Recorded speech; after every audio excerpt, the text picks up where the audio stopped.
Welcome back to Podcast the Hero. This episode is brought to you by Cornbot. I thought you were talking to me. Welcome back. You were welcoming me back. No, I'm welcoming the audience back. Fuck the audience, Fritzy. It's me. Your best friend, Jody. Well, I'll get to that. Oh, okay. It's in my notes. Oh, mine as well. It's brought to you by Cornbot. It's just cornbread shaped like a robot. You know those cake molds? Well, there was a cake mold of a robot, and someone poured some cornbread batter into the cake mold and baked it, and now there's a cornbot. What if it was like a cornbot, like it was a robot made of cornbread? Yeah. So like what you're saying, but an actual fucking big body fucking moves. Yeah, and it's programmed. Oh shit. And it's just programmed to make more cornbots. That's it? That's all it does? Oh yeah. It's just a cornbread robot making robot. And that's what they do too.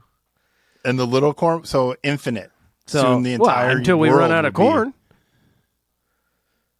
And I don't want to produce their own corn.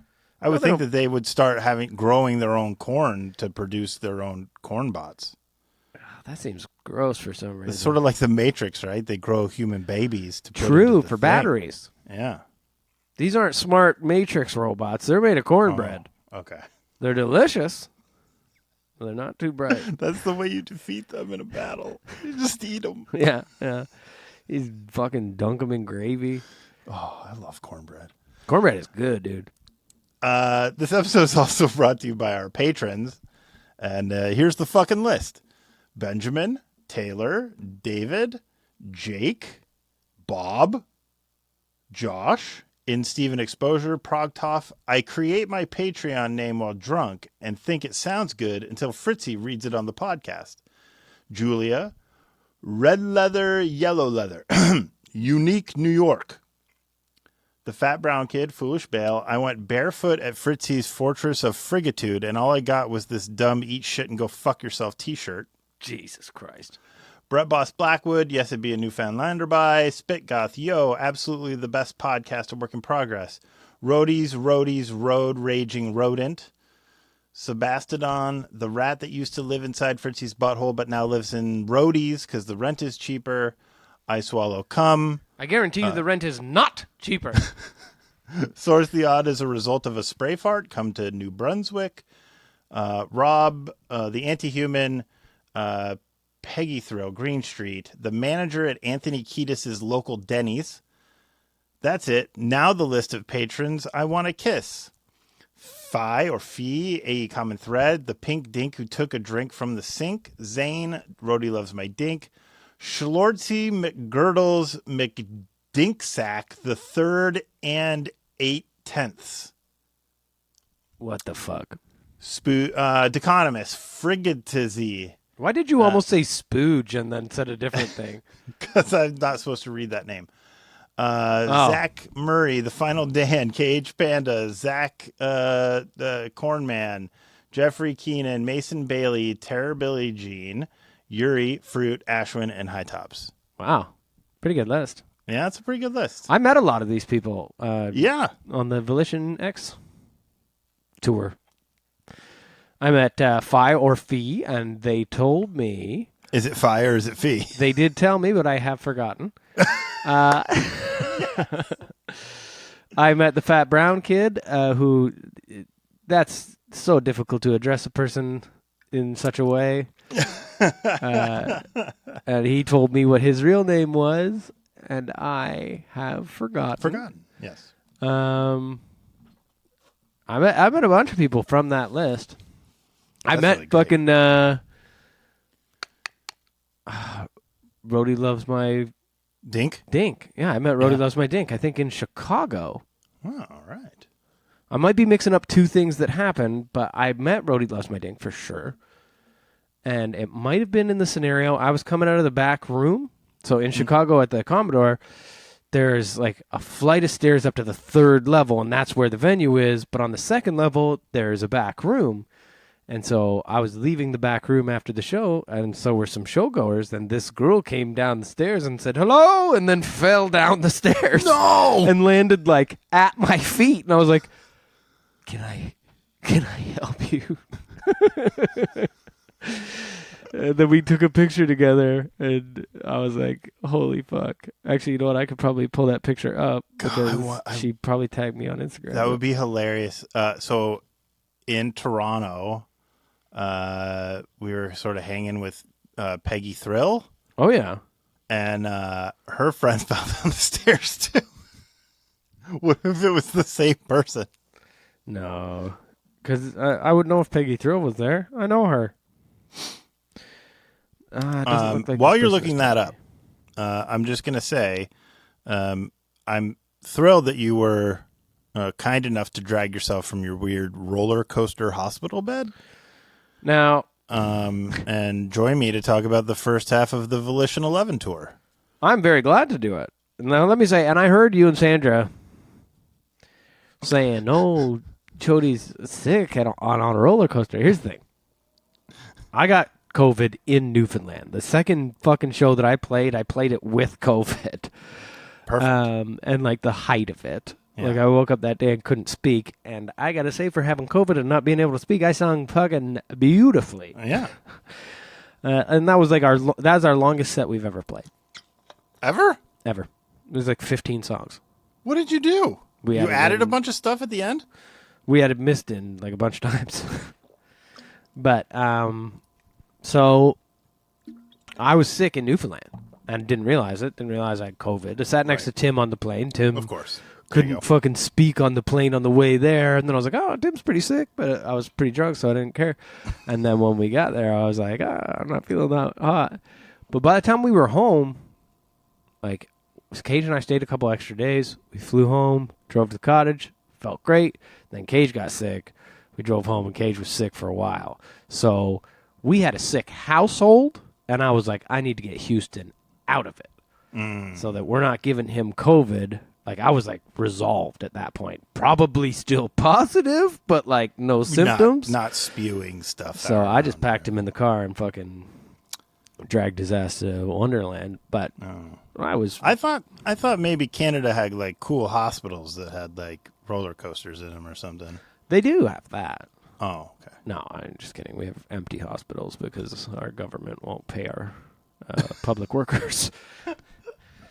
Public health care is great unless the conservative government is actively starving it to prove that it doesn't work. Yeah. That's ridiculous, by the way. That's what's happening. I follow several Canadian sort of political commentatory people on Instagram, and I'm following all the stuff that's going on, and it's wild. Yeah, I mean, like, it depends whether you're talking provincial or federally. Like, federally, there's stuff happening, too. Like, the NDP have just ripped up their agreement with the Liberals, which could trigger an election, and unfortunately, the Conservatives would win. Yeah. I don't understand how the Conservatives can win with this little fucking dink behind the wheel. I know. He's a fucking nightmare. It is a collective hatred of Trudeau, and people are going to vote in a worse government because they hate Trudeau so much. And it's like they're being like, fuck you, fuck me. Like, I'm going to go fuck myself. I hate Trudeau 100%. So bad. It's like, Pierre Poilievre is not going to save you. He's going to fuck you. Look at what the conservative governments are doing all across the fucking country. Right now, Doug Ford in our fucking province, we just got beer in our convenience stores, but he had to break a fucking contract with the beer store that was like over in like 2 years, and it was to the cost of millions of dollars for the taxpayers. Yeah. Yeah. It's not a good thing that our fucking stores have beer in them. Like, yeah, I love it. I'm gonna use it constantly, but it's bad. Yeah. And it's conservative fucking governments. What Trudeau needs to do is do a Biden, and for the good of the country, not run again. Or step down. Yeah. And let somebody else new step in that people can get behind. And like the thing is, like, he is bad. Like he's not great. But it is so like status quo. Like, these people that hate him have been fucking sleeping forever. And like all of a sudden they're waking up and like recognizing that our fucking federal politics are a mess and that like it's about like bending over to corporations and shit like that. Like, oh, congratulations, you figured it out. But now like this fucking guy has become your poster boy for it, and you're going to fucking hand the reins to someone who is so much worse. Yeah. Like, and you go like, how could he be worse? Go, oh, you'll fucking just look see. at everything that Pierre Poilievre has said and just go like, are you fucking serious? And like, I don't know, like people fucking love, like they just love like these big tough guys. They're like, oh, I want to vote in a fucking alpha male. It's like, have you looked at these pencil necks you're fucking calling alpha males? Right? Right? Like Jordan Peterson firing his mouth off about how in the fucking chimpanzee world, the fucking beta males were starved to death. They're going, what are you fucking talking about? If this world of alpha and beta does exist, you are beta! Oh, you're so smart, you think it's going to make you an alpha? I will fucking rip your head off and eat it! You wouldn't survive in the animal world. No. I would love to see somebody fucking go like full Wookiee on fucking Jordan Peterson, like tear his arms off and then beat him to death with his own arms. Yeah, he was a professor at fucking Toronto University. That's just right, the U of T, and it's like fuck that. He started speaking out about calling people by the pronouns that they preferred, and he was like, "I won't fucking do that." And then all the like Joe Rogan fans were like, "Oh, that's so cool! He's such a badass." It was like he's a fucking persnickety old man. Yeah, and now he's making a lot of money because he's out there talking about things that he has no fucking idea about, like fractal drilling.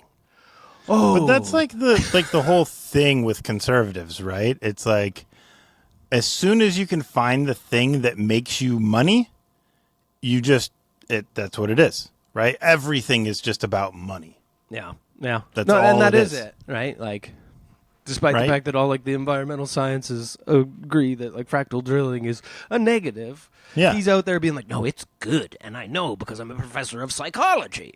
Yeah. And it's like, oh, it's not because you got a fucking huge lump of some fucking money from big oil? Yeah. Ah, God, I'm fiery, dude. I'm fiery. And I don't know jack shit. I just know that everybody's full of shit. Yeah.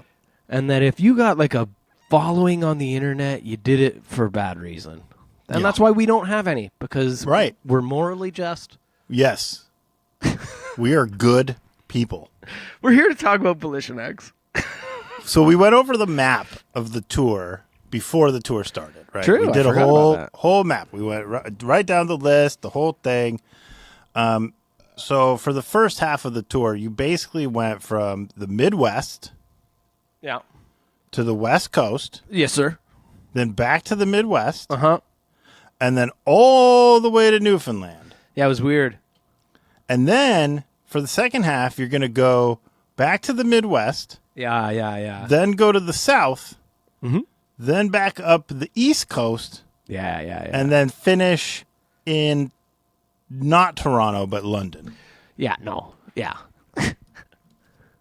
Cool, eh? Who designed that? I don't know. You did. When we were like fucking 14 years old or something like that, like we had our first booking agent. 14 is just a number off the top of my head. But Sure. You were 17. We may have been younger, if I can be honest. It was like summer of 2005 or 4 or 5, and we'd been booked on our first tour, and we went out on it. It was to the east coast of Canada, and we drove, and we had drivers, and we did all sorts of stuff, and then at the end of it, we joked about a funny Christmas gift for our booking agent would be an atlas. Because this person clearly has no sense of geography. And it's never changed. We've changed agents. Now, granted, the agent that we've been with is this lovely, skinny, gangly-looking motherfucker named Adam Grief. And I love him to pieces. He's really a great guy. But I don't know. We end up... Well, it's just, I mean... You follow the money. Booking a tour is a fucking almost impossible job. Yeah, I agree. Like, you got to find the right venue in the right size on the right day in the right city, right? In order. Yeah, and roughly. that will give you the right amount of money, Right. in order Like, to it's- like not just perform your show, but also make like a inkling profit. Yeah. I don't, that's too much for me. And so you've answered your question. There's probably too many emails to make that happen. No doubt. Probably a lot of emailing. Yeah. And so that's the answer to your question. Doesn't matter who still. booked it because it's a challenging job with variables and hurdles that make everything fucking weird. Yeah, but that's not fun. It's not fun to make to not make fun of that. We should make fun of it. Let's talk about Newfoundland make fun of at the end. Yes. Okay. What was your favorite show in part First one one. of Volition 11? Oh, Newfoundland? No. We're talking about Newfoundland at the end. Oh, I thought what you were saying was we're talking about Newfoundland at the end. Like No. we're talking about the end of the tour No. first. Is what I thought you were talking saying. about that at the end of the show. Honestly, it's going to drive you cuckoo bananas. Columbus? I think it might have been. No. Yeah. Columbus went crazy, dude. Nah. Yeah, it was like a weird little It probably wasn't. shitty venue. Like it was like I love playing those like little fucking holes, Like I feel like I always sing better at them. It had like weird garage doors that open up. People were outside going fucking nanners. I met a lot of lovely people. I met this delightful person that gave me a book that she wrote. It's about like punk rock, and she included us in it because of our ethos and like the general concept being punk rock is not necessarily music. It's an ethos. But I loved it, dude. I met a lot of lovely people. You said, but right before we left, you said Ohio is for losers. It is. And I said, excuse me, are Hawthorne Heights losers? Yes. And I agree. Ohio sucks. No, but that guy seems something seems off with him.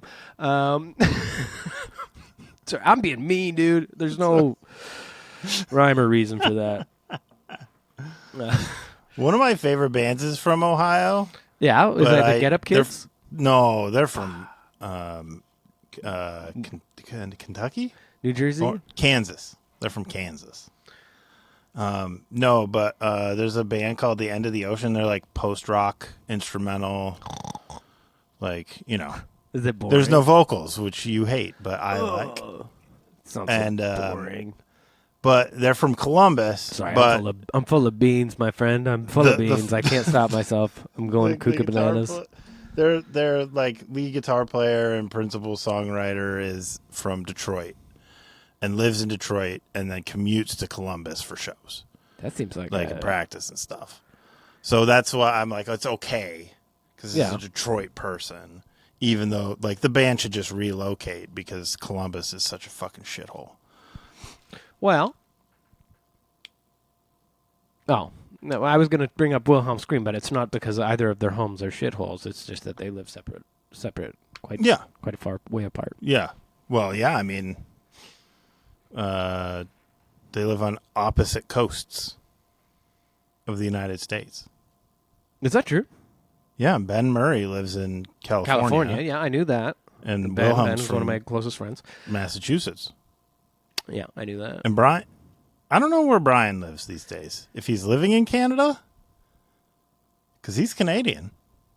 Last time I saw him was in Canada. Yeah. I was at a show. Okay, so good. You didn't say Detroit, which I was going to say I didn't believe you. Detroit was great. I had fun there. I had a lot of fun. Wasn't the best at show. No doubt.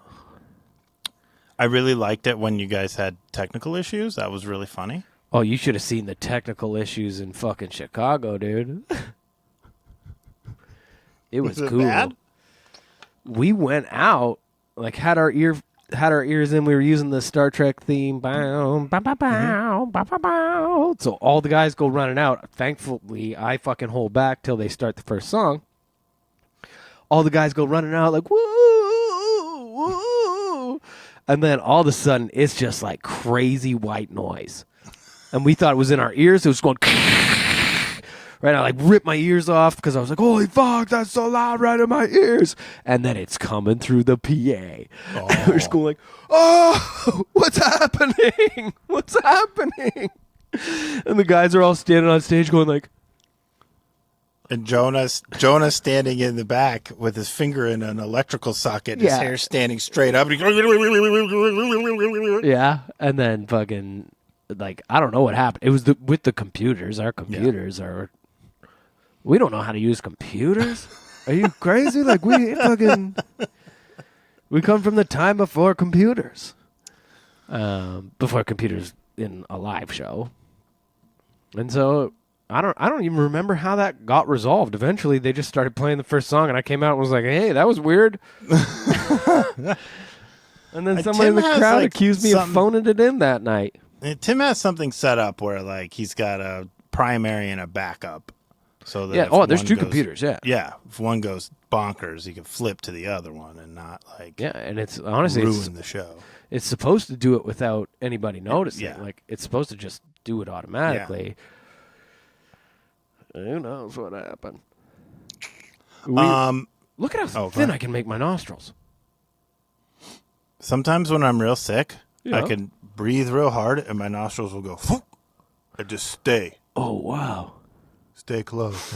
I can't do that. I have the biggest nostrils on earth. It's because when I was a kid, I was told not to pick my nose with my finger. So I just used my thumb. I just got my thumb all the way up in there. Oh, my God. And stretched out my nostrils a lot. Holy shit. Is there any chance that you're going to put out just the banter from this tour? You know, I thought about it. I have it all. I could... I don't know. That feels like a last tour thing. You feel like If people want it, I can do it. Like I think people do. But like who? Just the banner thing flamed out. People didn't like it. I think so. People didn't think. I think people stopped watching it. I was putting it out like every day and people stopped watching it, so bunch of jerks. Yeah. I mean it would help to have like a video element to it for sure, but yeah, what you need is somebody filming you. Yeah. I have someone while you're doing your stand-up set. I pay someone to. My stand-up set, yeah. Yeah.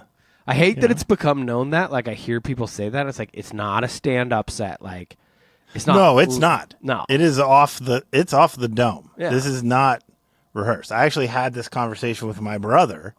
He was like, Rhodey was so funny at the thing. And he's like, and I'm sure it's like he says the same thing every night. I said, no, he does not. No. He does not reuse material. It is new material every night. Well, that night that your brother came in San Francisco, all old material. No, it wasn't old material. I don't know how he could even think that it was old material because it was like... very specific to San Francisco. Yeah, there was this guy that I was talking to before. Like, I was watching the 68, and this guy came up to me, and he was like, "Can I talk?" And I was like, "Yeah." Like... You're a human being. You can talk. And then we had like a delightful little conversation. And I wanted to make a joke about how he said, "Can I talk?" And that was a weird way to fucking break the ice. Yeah. And I started joking about it. And then from the side stage, he goes, "Well, you seemed a little standoffish." And I was like, in a way that like the whole audience could hear. And I was like, yeah, no. I was kind of being a little standoffish for sure. I wasn't trying to talk to anyone. I was watching my buddies in the 68. And so, like, I had this, like, weird conversation. And then I, like, got kind of fucking weird. I was, like, fired back at him. I was like, "You drinking IPAs tonight? Because you reek of them." And just, like, say this stuff. And then I felt really bad because in my head I was like, this guy's going to go back and be like, "Yeah, I saw this band that I liked. Their singer was a dickhead." So I was like, after the show, I was like, "Yo, I got to get this guy a fucking beer." And I like dragged him to the back and fucking chugged a beer with him. And I guess it was okay. But that's like, that was the night's banter. Yeah. Hey, it wasn't like that funny other than the fact that I kind of looked like a dickhead for being somewhat unapproachable. and I don't know how imagine I just like planted a guy every night that made me look like an asshole. That would be awesome. You need to do that. Yeah. I should. So I'm going to skip down to my notes. Sure. I feel like you probably are the most approachable person. And I say that because my brother met you at the urinal. Yeah, in the pisser. So, I mean, I don't know how you can get more approachable than that. Yeah, he followed you into the bathroom. Like, I went in, it was just like, it's basically a 2-person bathroom. There was, like, I think a urinal and a fucking shitter. Yeah. And I went in and started pissing, and then the door opened after me, and your brother was like, hey, so I figured this was as good time as any. And I was like, fuck is this? And he was like, Fritzy's brother. I was like, oh, fucking Fritzy's brother. I didn't really get a whole lot of time to hang out with him. Like, we had an old friend there from the UK, sort of South Africa, really. But our old sound guy, Grieg, was there, so we were chilling with him, and, like, I was running around trying to fucking do shit, and then all of a sudden your brother was gone, and I was like, wow, that sucks. Well, I mean, a lot of time with him. No, it's cool. I mean, I think he was thrilled to, like, get to say hi, and, like, his buddy Luke, who was with him, straight up crying at the show. What? During Mist. Like, okay, hit him in all the feels. Crazy. And he just tears. I'm always like kind of shocked how that song, like the reaction it elicits from people, like it's relatable in a way that I didn't really understand, which maybe sounds like arrogant, but I see people in the audience and like I understand now more than ever that when people are singing along to that song, they're not necessarily singing about Newfoundland or their desire to go someplace they've never been. They're relating to a place that they have in their hearts or their minds that they're thinking of, and sort of professing their love to in the same way that the song does for Newfoundland, I think. Yeah, and I think also, like, that song, the video goes a really long way, I think, to giving that song a ton of context. Yeah. And makes it super relatable. Like, that song and that video seem very, very personal, right? And so everybody gravitates towards somebody like being super open about like something that they're passionate about, that they love, and it's really easy to connect to that. And I think that's part of it too. Like, it's a very easy song, story, everything that's wrapped up in that is really easy to relate to. And like kissing a big fish and having your buddy. God, I want to kiss a big fish. India gave me a bunch of shit. I saw that. Isn't that cool? Like, yeah. I was fucking after the first. Well, I guess we're going to talk about Newfoundland afterwards, but yeah, it's fine. We'll talk about it after. Can you talk to us about your pillow problem? Yeah. So I didn't really have a pillow problem. Well, it sounds like you did. I mean, I did. You had a pillow problem. My pillow, like, you never know. Bandwagons are great. My they are great, pillow. But you're on board with my pillow? Wait, no. You said my pillow. This whole thing was just a setup so that you could get me to seem like that fucking crazy guy. Of course, I said my pillow. I was referring to the pillow that I had. Gotcha. No, but seriously. So what was wrong with it? I've never had a problem with the pillows on bandwagons or buses ever before, but I got my pillow on this bus, this bandwagon, and there were like 7 feathers in it. 7 feathers. Like, it was crazy, dude. Like, I just, like, put my head back and the pillow just went, I separated. And I'm just going like, oh, this is worse than not having a pillow, because it's like the illusion. It's like a fucking oasis in the desert, you know? Like, oh, I'm so thirsty, but all this water is sand. So when we got to Detroit, I was like, yo, is there anywhere for me to fucking buy a pillow, like Target or Walmart or any fucking place like that? And there wasn't. Nope. Hard no. So I slept a couple days on that pillow, and it was fucking horrible. I've also realized I always used to make fun of Jonah because like he comes out and like the first thing he does is he like takes his like fucking mattress topper and he puts it on and he puts his like fucking Pokemon sleeping bag in there and stuff like that. And I still think the Pokemon sleeping bag is the stupidest thing. Mostly because Pokemon. But but I've realized that the mattresses are very thin. They're just a little piece of foam sitting on a fucking piece of plywood, right? So it's like sleeping at night. I sleep on my side. I wake up every night on a bandwagon going like, oh, my hands are completely numb. Like, you know that, like, everybody kind of experiences it at some point when your hand, like, you sleep on your leg or your arm in such a way that it goes so numb beyond pins and needles. Like scary in the morning. Yeah. And you wake up and you think you have to have it amputated or something like that until it starts going pins and needle-y. But that was every night. Waking up just going, no. It's real fucked. Like when you literally can't move. You're just dragging it. Ugh, it's creepy. It's kind of, how did I let it get to this point? Yeah. So are you now gonna like bring stuff to make your bunk like nice and cozy? I'm gonna bring a pillow topper, I think.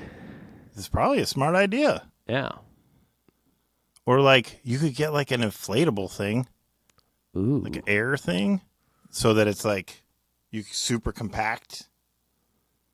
You know what I mean? So you're not having to travel with a big like a camping one. Yeah. Like that you could like that has like a little pump or a motor thing attached. They're not that thick. Yeah, and it just whoomp. Fuck, that's not a bad idea, my man. You know, you don't want to add a lot of bulk to all the stuff you got to take with you. Yeah, no. I simply can't. Yeah, you can't. No. You don't have room. I don't have room. Who had the stinkiest bunk? I heard you ask Sandra this. Who did she say? She said like the lights guy. Jack. Yeah, his would have been stinky because he didn't shower or change very often, which is fine. He's 20 years old. Sure. But golly, I got to tell you, my bunk was pretty stinky.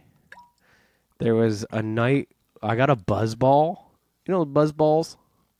It's like a little thing the size of your hand, but it's like got a whole bunch of wine in it that gets you drunk pretty good. Yeah. So I got one of those. I got a pina colada flavored one, and I was like sipping it down, being like, "Woo, that's so good." And then I was like, "Man, it's a little too good. Like it tastes like milk," which is not in a pina colada. Right. Excuse me. I've been screaming for a very long time. My throat is very sore. So I looked at it, and it was like their ingredients. There was like 3 ingredients. It was like coconut, fucking wine, and milk. It was just like, or it wasn't even milk. It was cream. Like fuck. Like this is gonna ruin my trip, and this was early on. And so my bunk. So the bunks, there's 3 in a column. Yeah, that makes sense. I would say a stack, but yes, a column. 3 in a stack. So Jonah was here on the bottom, right by the floor where he likes to be, because it's less bumpy. I was above him, and then Jack was above me. And, like, I was waking up in my bunk being like, ooh, stinky, for, like, a week. And then, like, I asked Jack one day, I was like, are you getting any of those? Like, are they floating up to you? Because they're fucking rancid, my man. And he went, no, I haven't smelled anything. And Jonah went, I got some. And I was like, what do you mean you got some? And he was like, oh, no, it's quite bad. And then it turns out that for that, like, week, he had been sleeping with a dryer sheet on his nose. I was fucking so bad that Jonah was just like curled up and just like with a little dryer sheet under his nose going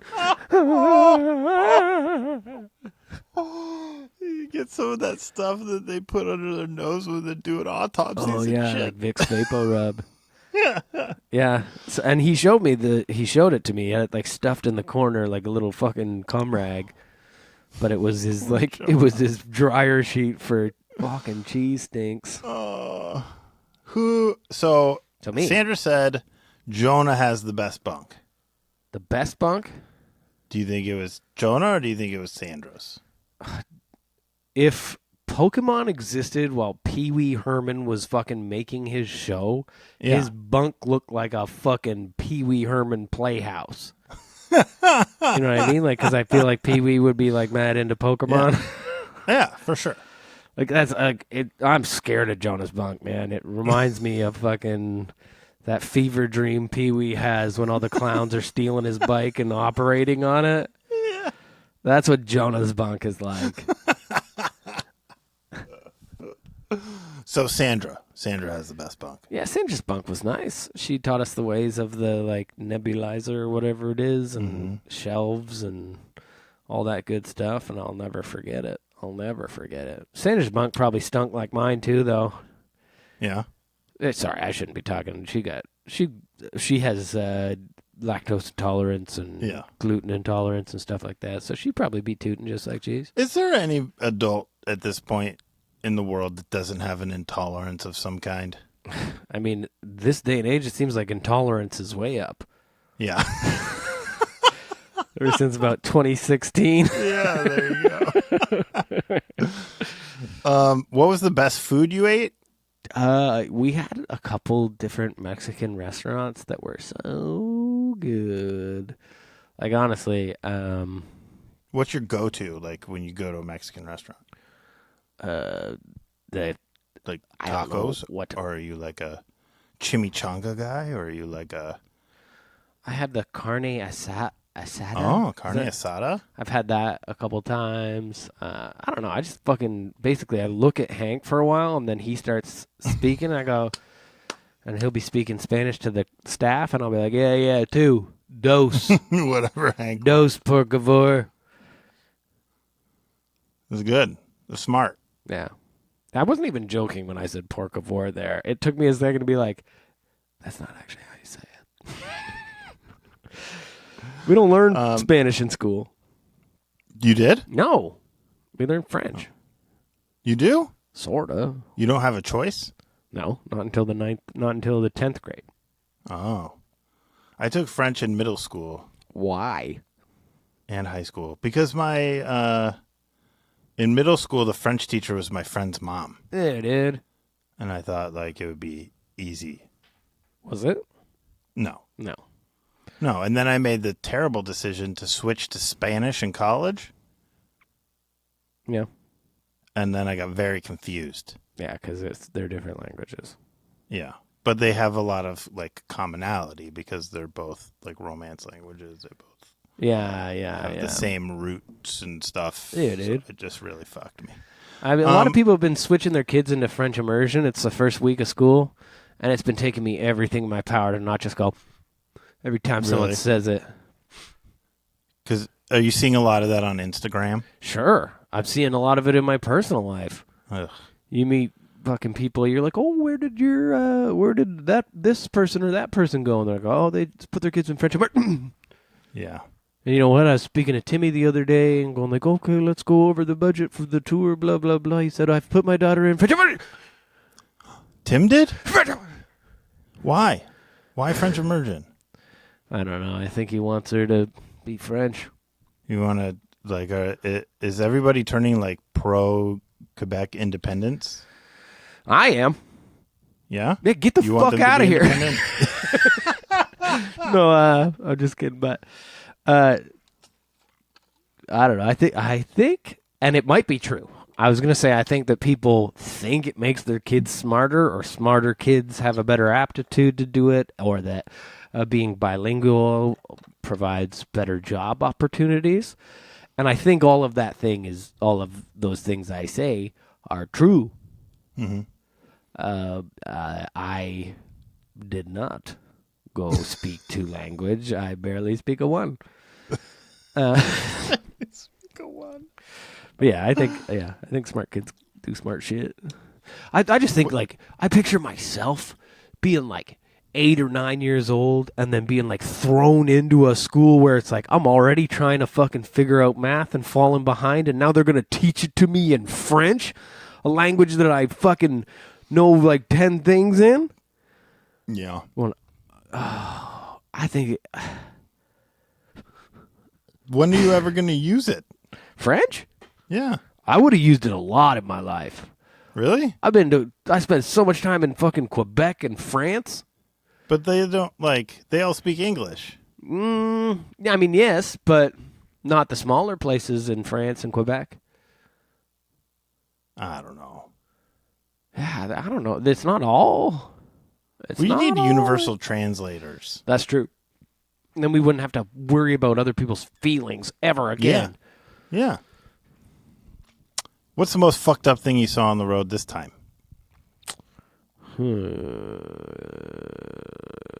Fuck, man. I wish I knew. I wish I could think of it. Nothing fucking real weird jumps out at you? You weren't on stage and then just watched one person just vomit into another person's mouth?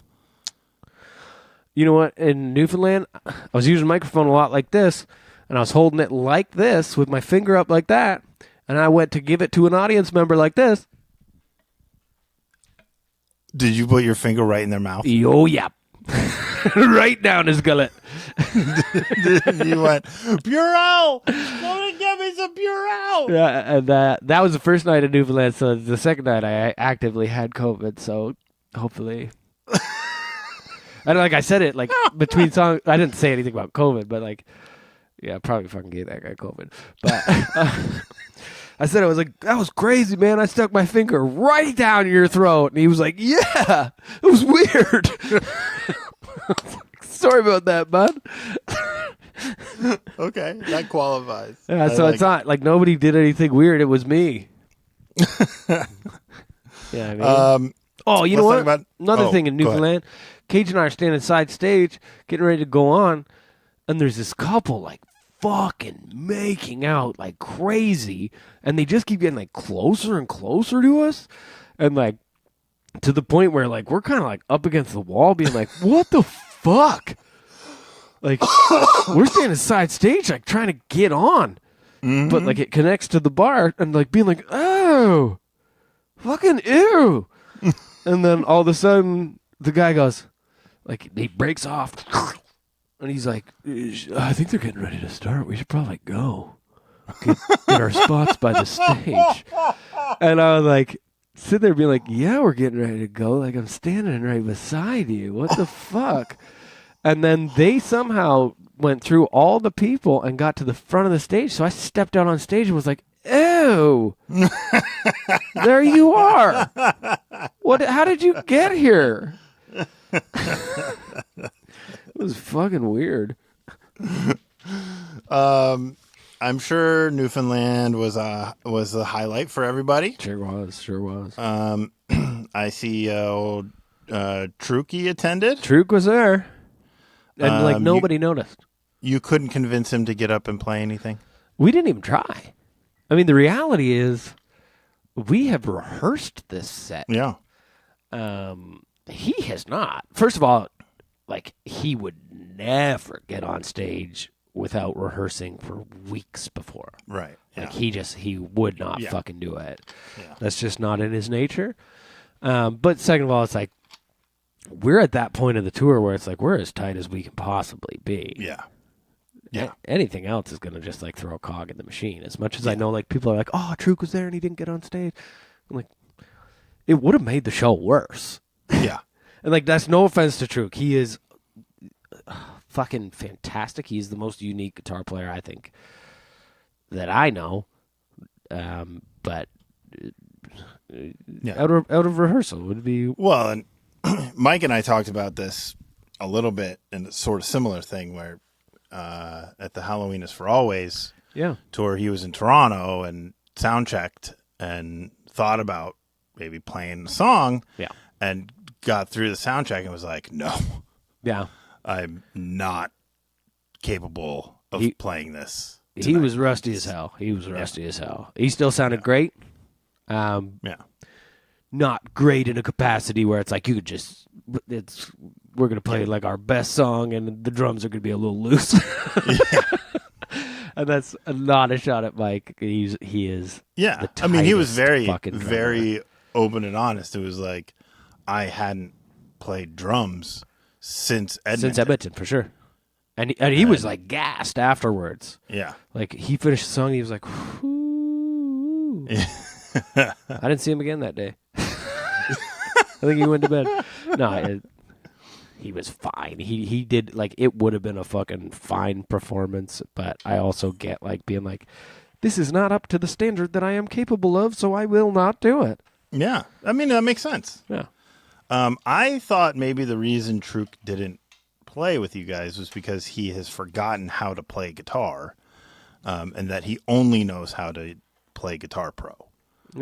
He knows how to play Guitar Pro real good. I'll tell you that much. Yeah. But no, he has not forgotten. He didn't forget how? No, he's Okay. flying somewhere really soon to go play guitar. And that's all I'll say. He's flying Sunday. Night one in Newfoundland was sweaty. Oh, fuck, bud. The hottest. So the One of the sweatiest hottest show we've ever I been. ever went to was you guys' show in Detroit on Halloween is for Always, which was a combination of the venue and the costume. That was hot. It was very hot. There was sweat dripping from the ceiling. Yeah. Now, I have heard tell that the first night in Newfoundland was much hotter and sweatier. Much hotter. That's wild. Like, I was wet like I was in a pool. Like, that, like, not even fucking kidding. My shorts were soaked through. And, like, yeah, like, I wear these, like, quick dry kind of shorts. They dry fairly quickly, but my fucking underwear didn't. And I woke up the next day because we walked to a bar and we're, like, out all night. I woke up the next day with such intense chafing in my thighs from wearing, like, wet underwear. And they were wet in the morning. Yeah. I was wet. I was really that was wet. from peeing, though. Yeah. I think I might have been wearing this shirt. But I was really wet. I think, you know what? Afterwards, on stage, I said, this is probably comparable to the show we played in Bangkok, which was like really fucking hot. And then Truk brought up, he was like, yo, I thought you were going to say that show we played in Toulouse. And there was a show we played in Toulouse, which is, since he brought it up, like, that's the hottest one I can think of.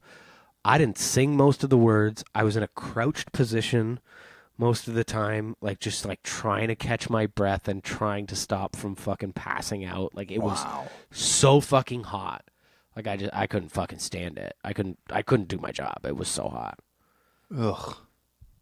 I couldn't imagine that scenario. Yeah, like, I would have a panic attack. Oh, I did. Like, when it's so hot that, like, you have trouble breathing. Yeah. That's when I start to really panic. And that's like, I was upstairs in the back room being like, what the fuck, man? Like, I don't think I can do this. Like, freaking out. And then we went on stage and I just, like, went.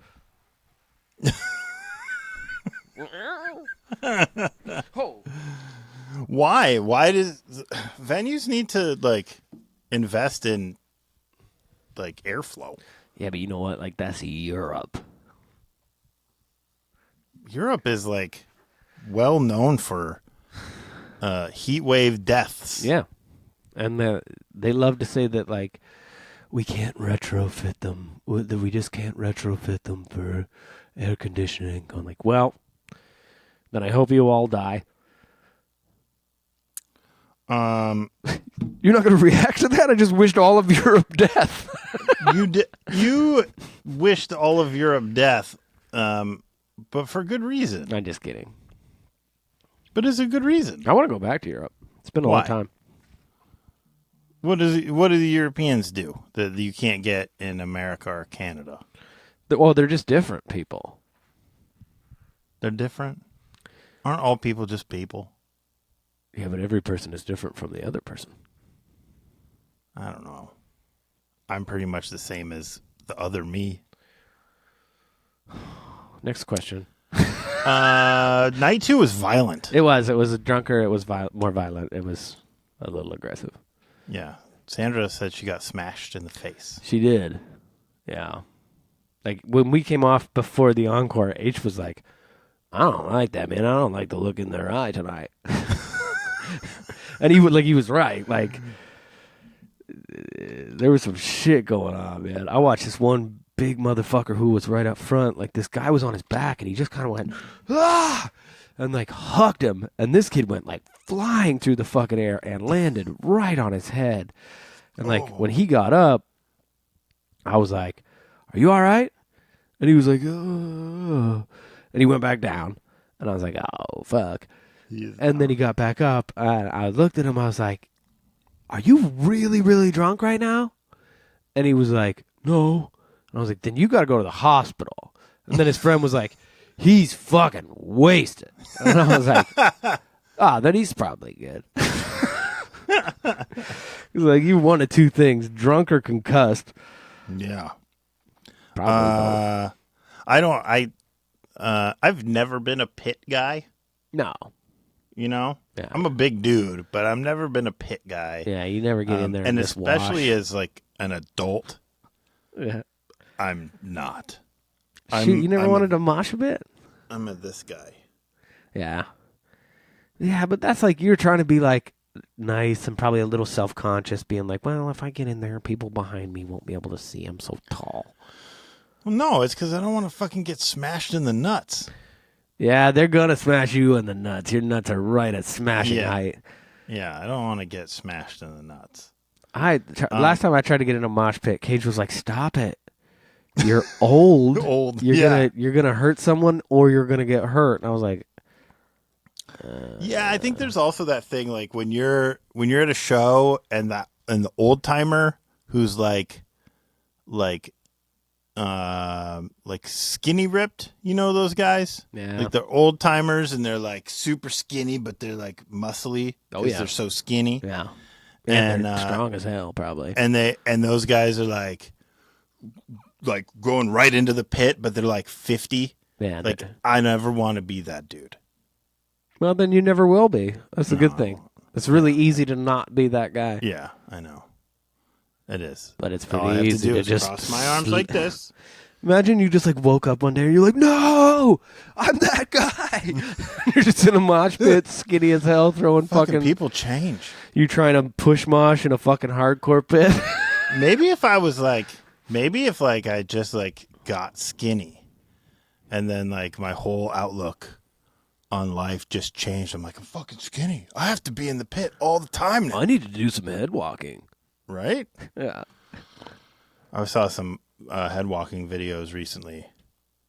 I don't want somebody to jump on my head like that. No, nobody wants it. But you ever remember that video from like, it's like Dillinger Escape Plan playing in some fucking shopping mall somewhere, and then like it starts and Greg just fucking head walks like way to the back. Way out. And it's just like, oh man, that's sick as hell. So it sucks for people to get head walked on, but sorry, that's cool. I mean, I guess though,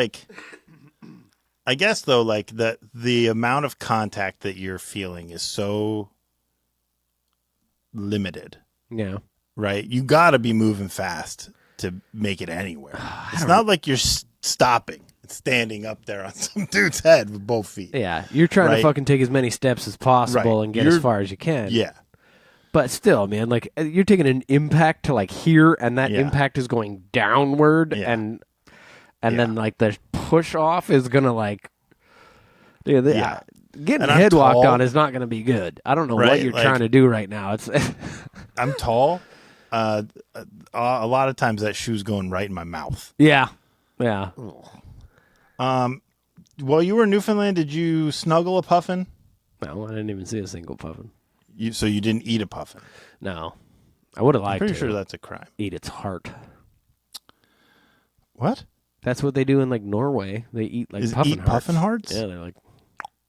So they don't even have fucking M&Ms there. They just puffin hearts. Just puffin hearts. I got to do a really fucking cool thing last weekend. What was it? I got to feed a red panda.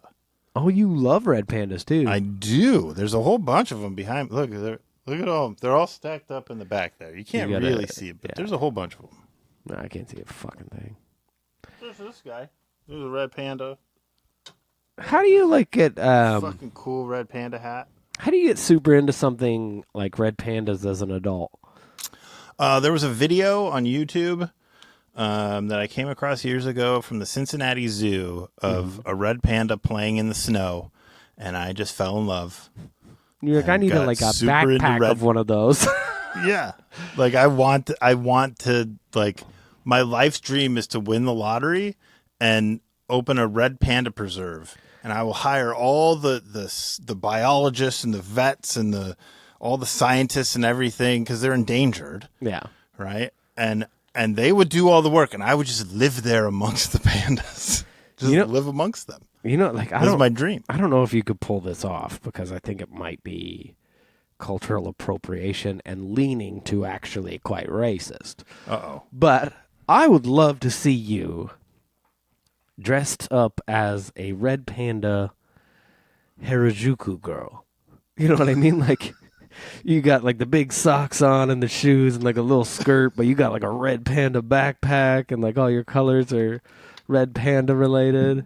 Would you get in trouble for that? Maybe. You remember when I could do like a furry thing. Yeah. And just get a big red panda suit and just live in it all the time. But the part that I really like is the Harajuku girl part. Oh, you like that part? Like I would be happy to get rid of the red panda stuff. Just see me in a little skirt and high socks. Yeah. Wearing like a crazy wig. I tried to buy one of those crazy wigs for Jenny for her Mrs. Fritzy Spookum Fritz costume. They're not that expensive. And I'd love to see you like just like at that very end of that Takashita Street, in Harajuku, just with all the other Harajuku girls, because they be itsy bitsy and you just be up there going giant, just listening to J-pop.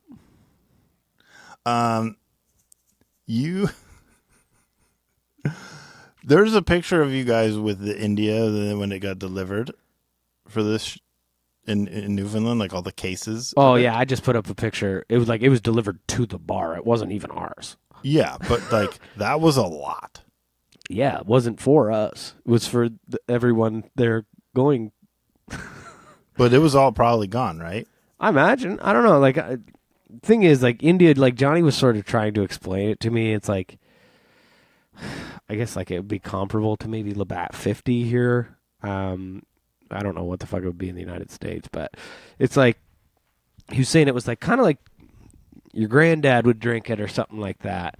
And then all of a sudden it became cool for like younger like punks to start drinking it. And then there was like a resurgence.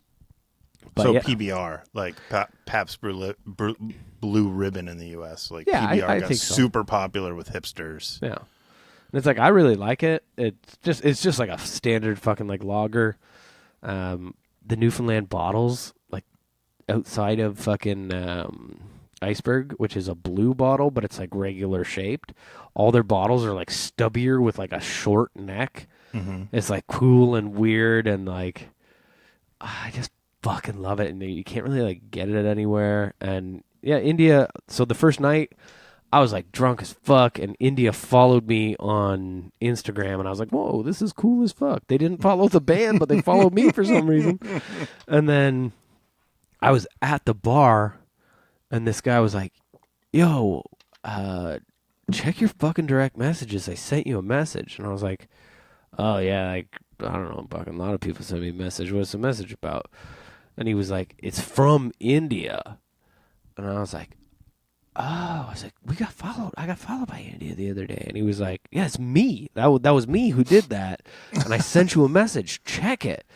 And I spent like 3 days, like not 3 days. I spent the entirety of the next day looking for it. Just being like, where the fuck is this message? I want this message so badly. And it turns out that in your message requests, there's also hidden requests that you have to go to, and it's like Instagram has like filtered a bunch of stuff for no reason particularly, and it's like there were like hundreds of messages there from people that are just trying to reach out to me, including the one from India. So I got that, and they were like, hey, we got some shit for you, like we'd love to drop it off. And I was like, cool, I'm staying at this hotel. I'm so stoked. And there was like a sweater, a couple of beers, a fucking pint glass with India, and like a lovely note where they were like, we hear you love our shit. That's awesome. Thanks for the shout out in the song. And being like, oh, hell yeah. That's so fucking cool. Yeah, it was cool, man. What if it tasted bad? But I knew how it tasted before I put it in the song. know. Well, I know, but like, what if that was like the thing, though, right? It's like, it's a local thing in Newfoundland, like Screech, right? It's like what if you were like, everybody's like, this is the thing, we love it, it's our thing, and then you tried it and it's terrible. It's like, yeah. The worst beer I ever had was Pabst Genuine Draft. I thought, like, PBR is fine. Like, I bet PGD Pabst will Genuine be fine. Draft is just fine. It is the most disgusting beer I've ever tasted. You So, like, never what tried if it. everybody's like, you got to try it. It's our local thing, man. Everybody loves it. And you tried it, and it was nasty.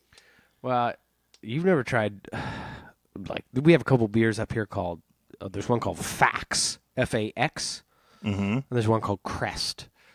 And, like, these beers are, like, for very specific alcoholics that, like, go into the beer store. They come in, like, the big-ass cans, like, not a fucking tall can, a fucking big, thick can, like a king can. Right. They're 10%. They taste like fucking shit. Like, there is no redeeming qualities to this. They taste just like pure bitterness and alcohol. Yeah. And they're for people that, like, are going to pay for 2 big beers with a sweaty fistful of change, and they're going to drink them right away. And I'm not disparaging those people, because obviously they have a fucking problem, but that is who those beers are for. Yeah. That sounds like, I don't know if you guys have this, Steel Reserve. Sounds really familiar. Steel This is Reserve. coming a big fucking, like, Big, 40? tall silver can. They also sell them in 40s. Yeah. It's that stuff is So like battery acid. I went to the greatest place on earth in Denver. I went to, like, it was called, like, Mel's Liquorland or Mel's Drink Stump. Like, I don't even know what the fuck it was called. I can find out. But they had so many different cool beers.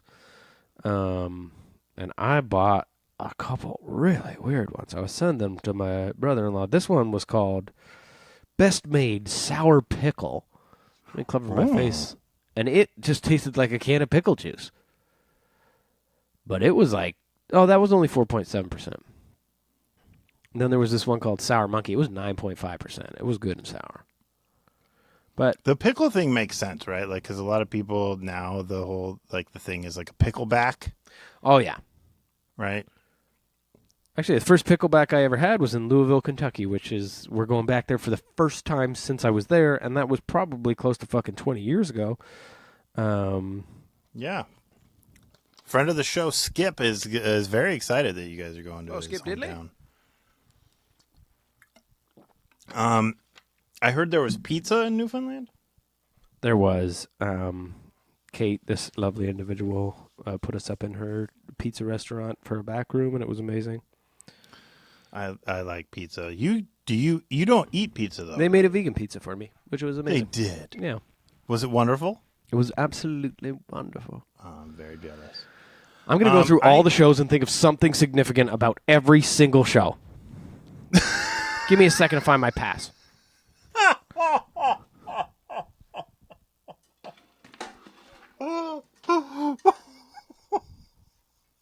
What's funny? Then you're going to go through every show. Everyone deserves something said about them. Why? Because. Detroit. Yeah. Detroit was wonderful. You and Jenny were there. Yes. And we met that lovely fella and his wife who went to Newfoundland, and they brought some Screech back, and you even did a shot of it with us. I did. That was delicious and wonderful. We had technical difficulties that night. It was great. I barely remember it. It was a lot of fun. Milwaukee. Mm-hmm. Milwaukee was weird and fun. It was a weird sort of arcade show. The VIP that night, I met a guy whose name was like Dozer or something like that. He brought his band CD. I never listened to it. But he seemed fun. He seemed like a lot of fun. And trying to think, shoot, some of these were a while ago, dude. Yeah, I know. Like, I don't remember the Minneapolis show. Should I? Was it at the Mall of America? No, it was at Fine Line. Fine Line. Oh, Minneapolis, Minnesota. What did I do that day? I think Ashwin was at that show. Ashwin was in Roseville. No. Was he not? No, he was in Minneapolis. He's at Minneapolis, Minnesota? Yeah, he's like, that was the only show he could make work with his work schedule. So he flew to Minneapolis for the show. Every time I think about Minneapolis, I want to go, Charlie Conway, Minneapolis, Minnesota. Oh, you know what? I found the statue of what's-her-face there. What's her face? Marilyn Dennis? Mary Tyler Moore? Oh, gotcha. Yep. I did that. Let me see. I filmed the inside of the venue, so this will help me identify where the fuck we were. This looks just like Roseville. But it's different. That's why I thought he was in Roseville. I don't remember the show, though. I filmed the 68. Fuck, I can barely speak to Minneapolis, Minnesota. Ashwin was there. Yeah. And I met Mary Tyler Moore. What's after that? Then we had 2 days off, and we went to Seattle. For the first time in a long time, we played somewhere other than El Corazon. We played the Crocodile, and it was fucking beautiful, dude. No shade to El Corazon, because that's a great venue, and I love it. I love the way it sounds. It's so fun to play, but it's like Crocodile was like a big, cool-ass venue with really nice back rooms, showers. I feel like TBJ was there. Yep. TBJ was there. TBJ and Rob. Don't Say It. Human. Rob was there, and Don't Say It. What is his name? I feel like his name's Adam, but he goes by something different on here. I can see his fucking face. He does guitar lessons with Ben. I took a picture of him. I really like him. I love this. Why can't I think of it? Like, this is him right here. Sitting next to Hank. I took a picture of him. Mm-hmm. There's Rob. Yep. Took a picture of him, too. Roberto. TBJ and her boy toy. Yes, indeed. Feel bad. I can't remember his name. We went to some wacky bar. That night. It's like a rock and roll bar. Weird, like Jim Morrison and shit everywhere. And I got up to go get a drink. Bartender was nice. He gave us a fucking couple drinks.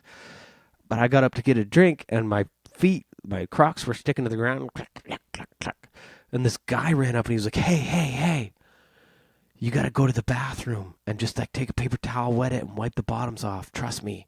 Works.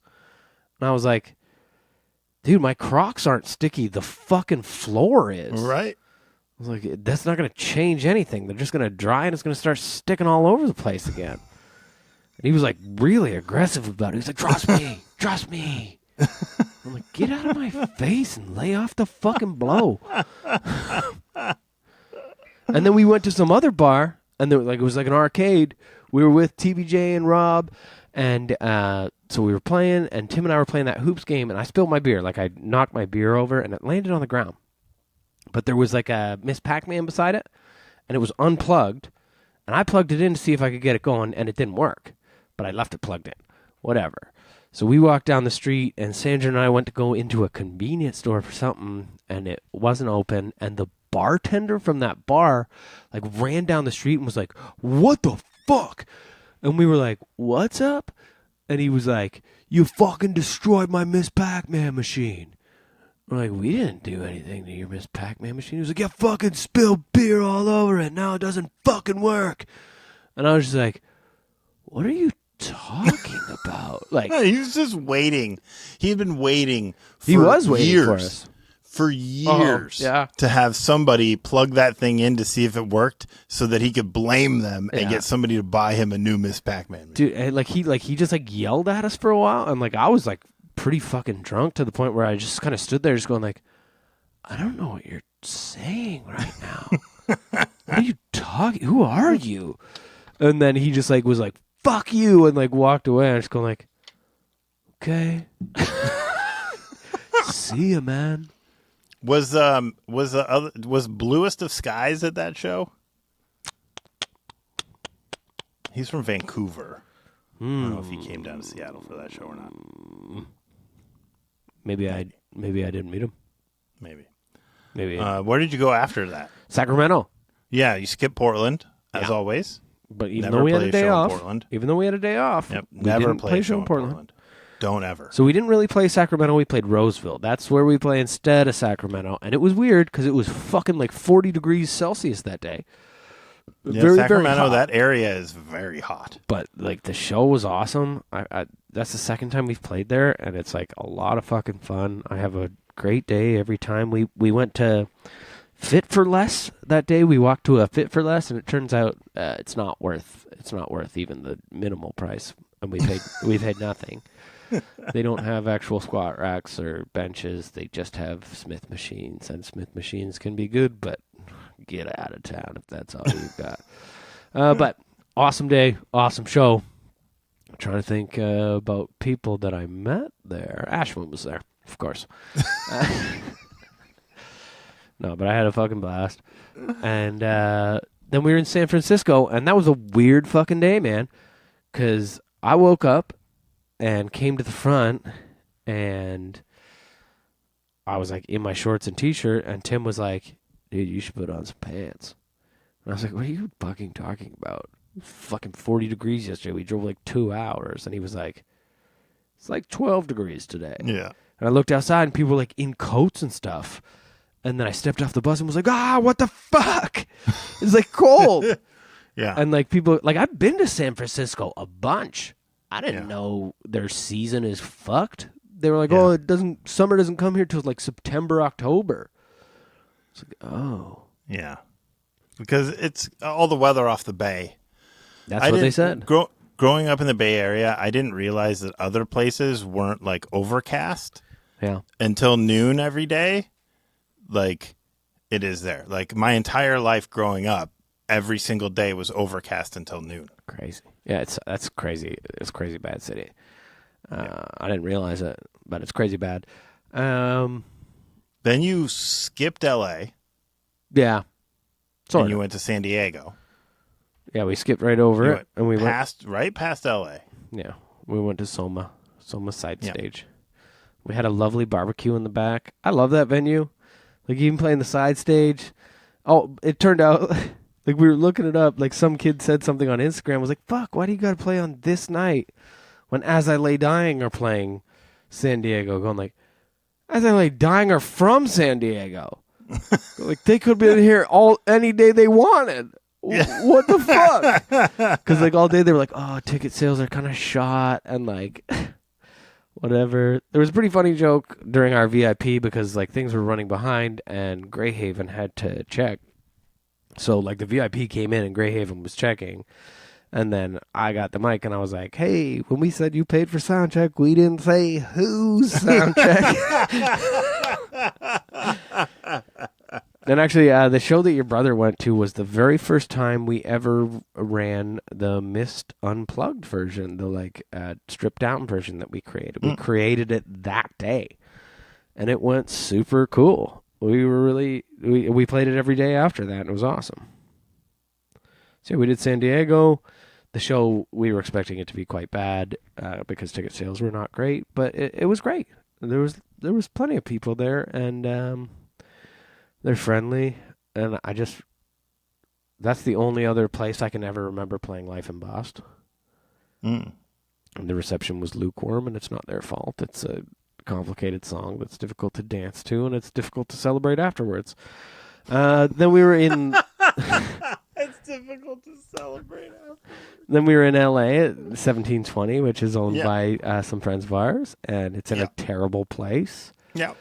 So we spent most of the day scared on the bus, but I got taco birria a bunch of times from a place called Birria Bitch and some other places.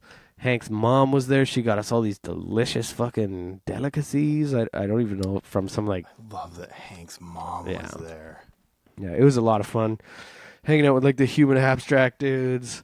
They were there. I met this cool guy named Kendall who was with the human abstract dudes, and he knows a lot about Lord of the Rings. And like, I've been listening to Lord of the Rings on audiobook. I don't know if I can, like, it's, I don't love it, if I'm honest. It's hard. But it's hard. I was sort of talking to the guys, and I was like, yeah, man, they're walking around a lot. It sucks. I wish they'd fucking do something. Oh, does a ring make you disappear and go cuckoo bananas? Fuck off. I don't care. And then Kendall started talking, and Kendall was talking in a way that I can only describe as scholarly. Mm-hmm. Like, I recognized it as like, oh, like you should be teaching a fucking course on this. And maybe like he that is. dude has like, read the Silmarillion or whatever it's called. Yeah, I don't know what that means. Like it's like a book that is like the Bible I unplugged of my headphones. I Middle can't hear Earth. you. That's But fine. I gotta get them out of my chair. It's like the whole. But yeah, this guy begot. Did you explain this guy what it was? Begot that guy. Yeah, it's like the Now I can't Bible hear of you. Middle Earth. Plug my headphones back in. I can't hear you at all. Yeah, you broke it. You better not be just playing a trick on No, I I'm can't not. hear myself either. Yeah, you broke everything. This is great because your audio's coming changed through. my And it's device. fantastic. Change it back. Yeah, it's all ruined. Did I just break my headphones? This would be a crazy way to end the podcast. I got it back. Okay. So I was just saying with the Silmarillion or similar, whatever. Similar, I don't know. yeah, if it's got something to do with Lord of the Rings, I bet it's super interesting. It's a book. Yeah. It's a book. But so about Lord of the Rings. I- It's very bad. I think a theme of this was that I was like a little drunker than I realized, but so I was pretty fucking drunk that night. And I was like, Kendall, I need your phone number. And so now I've got Kendall's phone number, and we're friends, and we talk sometimes about Lord of the Rings. That's awesome. Then we had 2 days off, and we went to the Denver, Colorado Gothic Theater. Do you have to dress goth to go in? Yes. You do. Yeah. No, Is that the show that you did in goth? that was the show that I makeup? did in overalls. So we talked about this with Sandra. Yeah. We both agree you need to invest in shorter rolls. Yeah, I heard that. I don't know if I'm ready for that. The reason is, it really, like, your thighs are one of your best features. Not yet, they aren't, but they're gonna be. What happened after Denver? We had another day off. Yeah. We went to Chicago. We played the Concord Music Hall. Beautiful venue. It was kind of a weird night. There was like a weird vibe in the air. And like you know what? Normally I wouldn't have noticed it, but there was a big fucking Reddit post about it where some guy was like, "Oh, I read it." yeah," and like, he was right. Like there was really no mosh pit until we started our encore, which is like, you know what? Like I don't fucking necessarily expect it. Like our music is typically for guitar nerds, and it's like they want to see a motherfucker play the guitar. Yeah. So I didn't think anything of it until I saw that post, and then I was like, oh. But I also, like, I read down the comments of that post, and there were a lot of people with opposite opinions. Yeah, well, yeah, of course. Like, there were a lot of people that were like, it was great. I had a great time. Like, yeah, no, the one thing that I didn't love was when they were like, we were acting like, during the VIP, we were acting like we didn't want to be there or that we had something else to do. The reality is, we were being rushed. The doors were like, they were like threatening to open the doors, and we were like trying to make sure that we met everyone and gave them enough bang for their buck. Like, it wasn't that we didn't want to be there. It wasn't that we didn't want to talk to people. Like, I fucking love meeting people. I love talking to people, especially the people that have like supported me living out my dream. yeah. You know, it's not like that. But yeah, there was a weird vibe in the air. Like retrospectively, it was unlike any of the other shows. I don't know. I don't know what to tell you. I think a huge factor in that is that the kid was like, it's my favorite band for 15 years, and I've never got the chance to see them live. And I heard, like, he was like, I heard Rhodey stand up is crazy funny. It's like, yeah, it's not fucking stand up. Like, that's why it's like, I kind of like, when I hear that, I go like, oh, people are expecting me to come out and like have some fucking prepared jokes with like a punchline and all sorts of shit. It's like, nah, dude. I'm just looking around the room saying like, hey, what's up? Yeah. So like that's the kind of thing I was just being like, this person's expectations were really high. Yeah. And like, we're older dudes. We don't go fucking cuckoo bananas on stage. We try to play the shit as good as we can. We try to have a lot of fun while we're doing it. Yeah. I had a ton of fun at that fucking show. I don't know what this fucking dickhead's problem was. No, I'm sure he's a fine person, but and the crazy part to me is like he was at the VIP. I stood there and like shook his hand and like was like being friendly with him, and then he just like couldn't wait to get home to like fucking spit on me on the internet. You know what I mean? Yeah. Like I know it isn't that. I know that like he was being like kind of gracious in the comments. I just like I'm annoyed and I'm a little hurt. Yeah. You know? Yeah. Fuck you, buddy. And then we played Columbus the next night, and it was sick. The venue was like shot, but like it was cool. Everybody was going shithole, fucking nuts. Everybody like was from fucking... going to a show where everybody's like just standing there, kind of watching stuff, like which is fine. But then going to a show where people are going off, like fucking losing it. It's fucking. The contrast was wild, dude. Wild. Yeah. And then we played the Grog Shop, which is where I lost my voice in 2018. How'd that go? It went Did fantastic. you freak out? It went fantastic. You didn't freak out beforehand? And you know what? Josh from the 68, dear friend of mine, and has agreed to participate in this show. Not next week, but the week after. Has very nice. He last time he was at the Grog Shop, he was so sick that he thought he was going to wake up in the hospital, like while he was like going to stage. Like, thought he was going to lose consciousness, and then could not remember the show. And people came up to him in Columbus that were at that Grog Shop show, and they were like, hey, last time we saw you, you were kind of fucked. Like, it was, like, evident from the crowd that he wasn't okay. And he did the show and, like, woke up and he was fine and whatever. But, like, he was like, I have a fucking bad memory of the last time I was at the Grog Shop. We both went there. We did great. It was a lot of fun. We got drunk as skunks with, not the 68 necessarily, because they don't booze them too hard, but with Greyhaven, who are fantastic, fantastic gentlemen and a fantastic band. And then we said goodbye, drove home to Toronto, flew to Newfoundland, and we've talked about Newfoundland a lot. Yeah, yeah, that's great. I'm glad that the Grog Shop curse is lifted. Yeah, and, especially because I love the Grog Shop. Yeah. I have 2 things left. Okay. For today. The first is we always play a game. Yes. And I have a quiz for you, and I'm going to share this thing.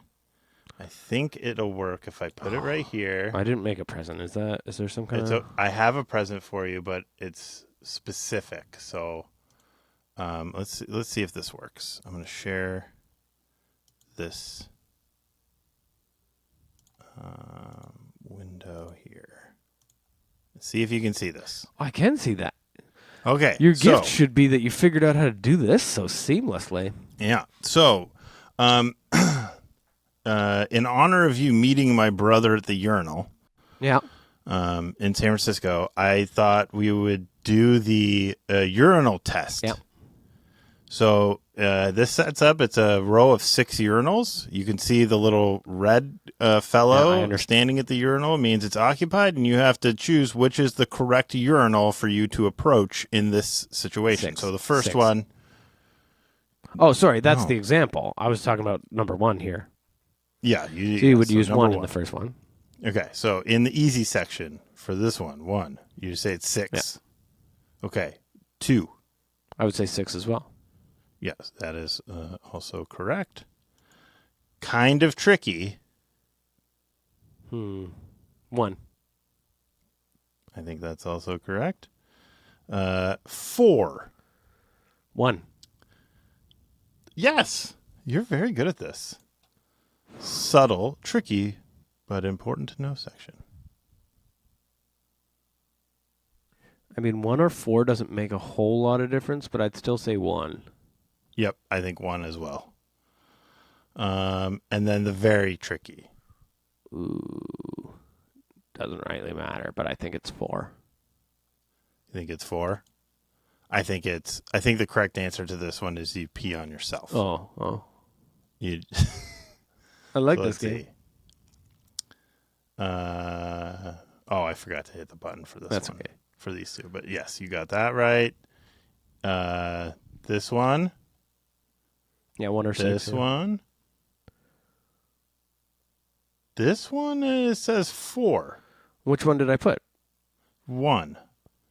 I don't know what it says. Believe it or not, 1 and 3 couples you with the guy in stall 2. This differs from question 4 in a subtle way that the nuances cannot be explained. I think it's 1. Yeah, I don't think it's 4. I think it's 1. It's the closest to the door. You only have one person on one side. Yeah, I don't know. I think, you know what? If I'm in the actual scenario, I choose 4. You do? I choose 1. Closest to the door, quickest escape. So this is fucking hilarious. So this very tricky one where it's like you just like, you don't choose, you go to the bathroom or you go to the mirror and fucking straighten your tie or whatever. Yeah. What's the difference between taking 4 there and taking 4 at the one above it? Exactly. That's why I think it's 1. I think this one is incorrect. So this this is going to be exciting for auditory listeners only. Yeah. But if you want to take the quiz yourself, you can do it at drinknation.com/fun/urinal test. It is fun. There you can go. There you can go and play it. Okay. Let me stop sharing. And now my gift to you. I didn't make you a gift. I'm so sorry for it. It's okay. It's okay. You're a busy guy.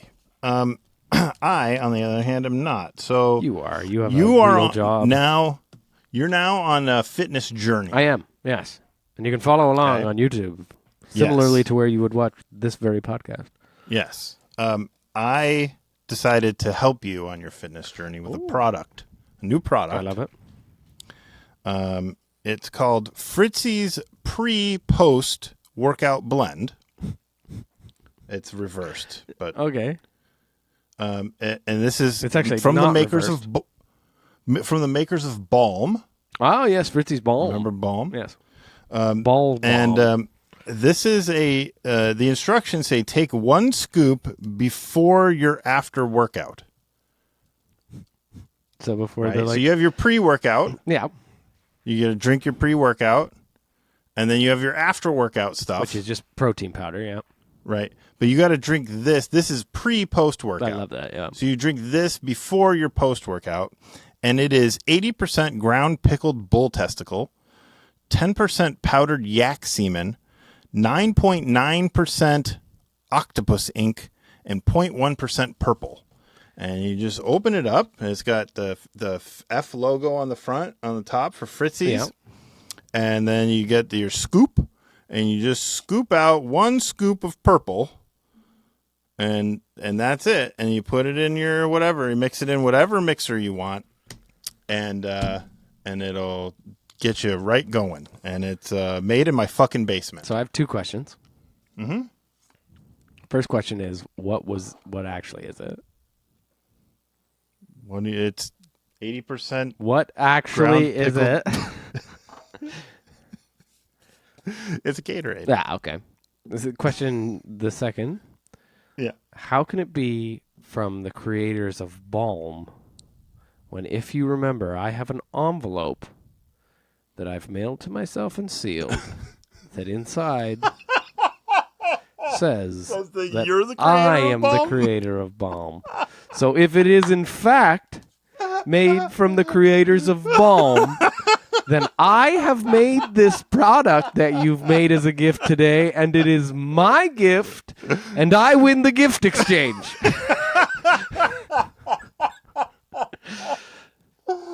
Oh, fuck. That was the last thing I put on there. I was like, oh, I should make it from the creators of Balm. Yeah, you forgot. That would be funny. You forgot who owns Balm. Oh, fuck. Yeah. Steal my ideas. Let's do it. Well, thank you, sir. I hope you are. I hope everybody in your household is feeling better. They are. They are. They are. Okay, good. Yeah, that's it. Thanks, man. So all we got to do is tell everybody to eat shit and go fuck themselves. Yes, everyone, please. Oh, I should remind people before we tell them to eat shit and go fuck themselves. Go on Patreon and enter our T-shirt giveaway contest. Oh, right. We have a T-shirt giveaway contest going on right now. All you have to do is join the Patreon at any level. You can join the free level. That's fine. Join the Patreon and find the post and put in a comment that's why Someone else deserves this T-shirt more than you. Yes. And it can be anybody, fictional, real, why anybody else deserves this T-shirt more than you. Rhodey and I will choose the least deserving person to get that T-shirt. And the shirts are nice, dude. Yeah. And also, super nice. Go to bandsintown.com/protestthehero because we lost our domain name. We can't. Our website's gone. And buy tickets to the second leg of Volition X. Yeah. Man, it's going to be a ton of fun. Yeah, please do. Buy tickets. Get them right now. Yeah. And then eat shit. After you buy the tickets and enter the contest, Yeah. eat a piping bowl of shit. Yeah. And then, I don't know, stick the empty bowl up your butt. Yeah, but not a piping hot bowl, just a piping Just an empty, bowl. cooled off bowl. Yeah, maybe the bowl has pipe cleaners in it. It's a piping bowl of shit.